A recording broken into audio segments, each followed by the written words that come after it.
Selamat pagi, Dewan Juri yang terhormat. Saya Quina Lakesha sebagai tim oposisi yang akan menanggapi argumen tim pro dengan mosi dalam negara pasca konflik. Dewan ini percaya bahwa buku teks sejarah harusnya lebih berfokus pada pengajaran historiografi bottom up dibandingkan historiografi up down. Dewan Juri yang terhormat, tim pro baru saja menjabarkan argumennya yang bisa saya ambil kesimpulannya bahwa argumen tim pro cenderung berpusat pada emosional atau penderitaan individu. Namun, sayangnya realita dalam sejarah tidak sesederhana itu. Terkadang, pengorbanan itu terjadi bukan karena kepentingan suatu negara saja, melainkan muncul dari interaksi kekuasaan besar, politik, ekonomi yang tak jarang menuntut keputusan krusial yang harus dibuat demi keberlangsungan hidup orang-orang dengan masa yang lebih besar. Mempelajari sejarah melalui pandangan penderitaan individu memang membentuk dimensi moral yang kuat. Namun, jika sejarah hanya berfokus pada narasi empati, kita beresiko kehilangan pemahaman terhadap sebab akibat struktural dan logika pada kekuasaan yang sebenarnya menentukan terbentuknya suatu peradaban.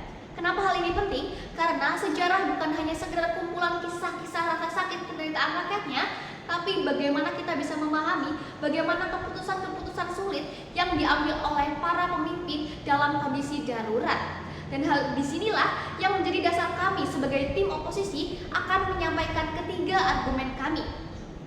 Pada argumen pertama, keputusan yang sulit diambil oleh para pemimpin yang seperti disebutkan oleh tim pro, yaitu Jenderal X yang seringkali berada dalam situasi genting yang membuat ia tak bisa kemana-mana dan semuanya terasa buntu. Apa akibatnya?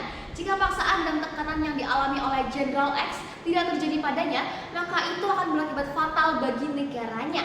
Sebuah negara bisa jatuh ke dalam anarki yang justru menimbulkan penderitaan dan akan jauh memakan lebih banyak korban dari sebelumnya.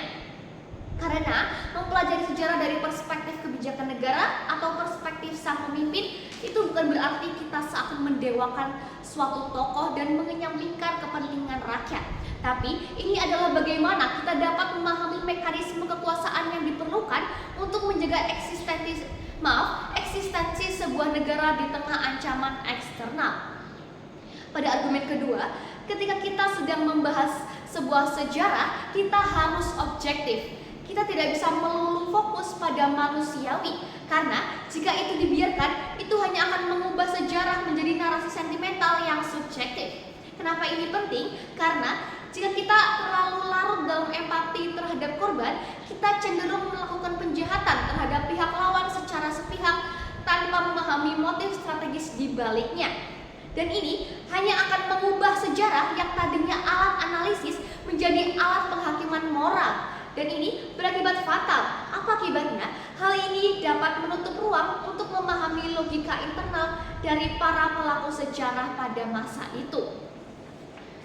Karena ketika kita menyoroti penderitaan suatu kelompok, kita secara tidak sengaja bisa mengabaikan konteks di mana kelompok tersebut mungkin juga berperan dalam pemicu konflik. Maka ini juga dapat menghasilkan sejarah yang cenderung berat sebelah, di mana sebuah fakta diukur dari seberapa tragis dampaknya, bukan dari seberapa akurat sebab dan akibat dari konflik tersebut.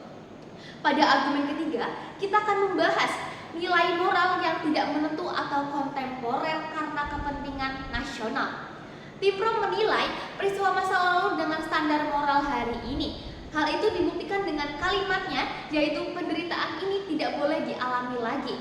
Ini menyangkut kepentingan nasional, yang mana argumen ini berakar pada pandangan realitas politik dan keadilan sosial yang menyatakan bahwa tanpa otoritas negara yang kuat dan stabil, hak-hak individu hanya akan dianggap tidak memiliki perlindungan nyata. Tim pro mengkhawatirkan kepentingan negara yang mengorbankan kaum marginal.